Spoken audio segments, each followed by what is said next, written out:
up guys, my name is Matt working for Cinematography Database, and in this video I'm going to be telling you about my trip to New York City where I got to go hang out with No Film School, with Seconic, and just so that you know, I shot this A-roll here with the XC15. I shot the B-roll using the, you guessed it, the XC15, the most popular camera on the internet. So last Sunday I got up really early, it was really dark out, but I thought I'd just take the XC15 for a walk, shot some B-roll, I got on the train and got to New York City by I think around 11 o'clock.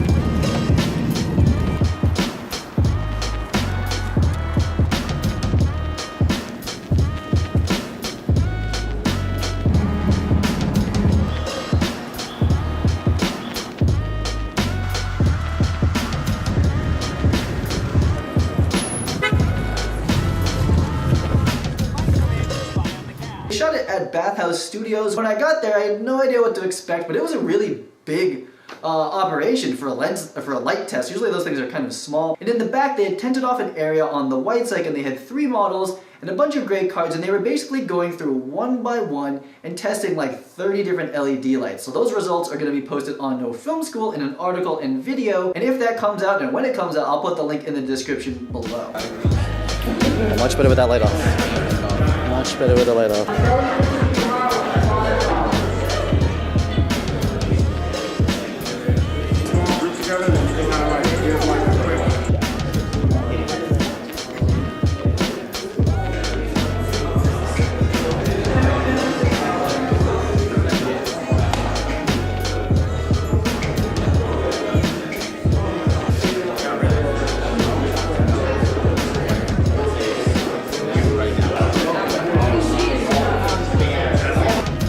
Zero, 1, 1, and that is Super.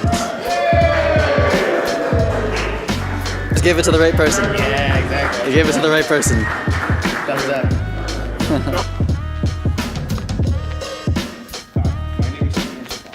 go. Yay.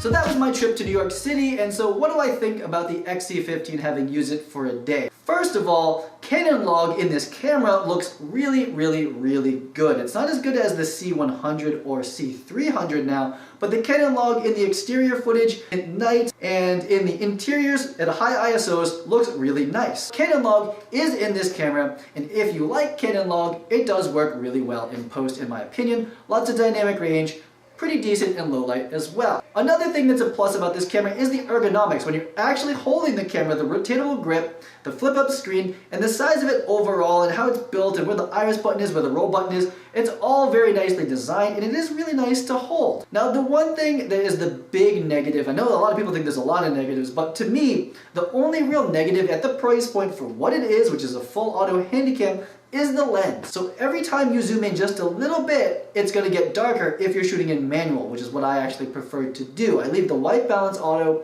but I like to know what the ISO is. It makes me crazy to not know what ISO the camera is shooting in. I lock the shutter at 180 degrees or double the frame rate, and I also control the iris manually. I'm going to set my zebras to 100, and even though things are going to clip, I just need to know what's clipping, okay? If part of the sky clips, that's fine. If a reflection of the car clips, that's also fine. If there's a practical that I'm seeing that's a light, that clips, I don't care. I just want to make sure that the person's face isn't at 100. It can get really high, but I don't want it to be at 100.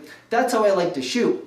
So given that, every time I zoom in, even just a little bit, I'm standing here, I'm filming over there, I want to zoom in a little closer, it's getting darker because I'm shooting manual as far as all the exposure controls. Now, I suppose if you were shooting P, which is what you're supposed to do with this camera, you zoom in at ISOs a little bit higher, the shutter gets lower, that sort of thing. That doesn't work for me in almost any situation other than a locked off camera for an event where nothing is really changing, and that is still what I think this camera is meant for. Put it on a wide lens, put it on a tripod, and with one battery, I tested it, records for an hour and a half. 164GB card, I believe that's what's in it, records for 2 hours. That makes this camera okay for events compared to a C100, which would need another L series or EF lens, which could possibly be expensive, a little bit heavier, a little bit bigger.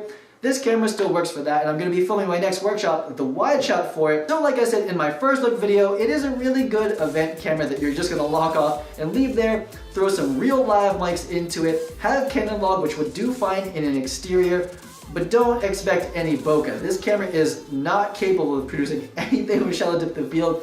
I really tried.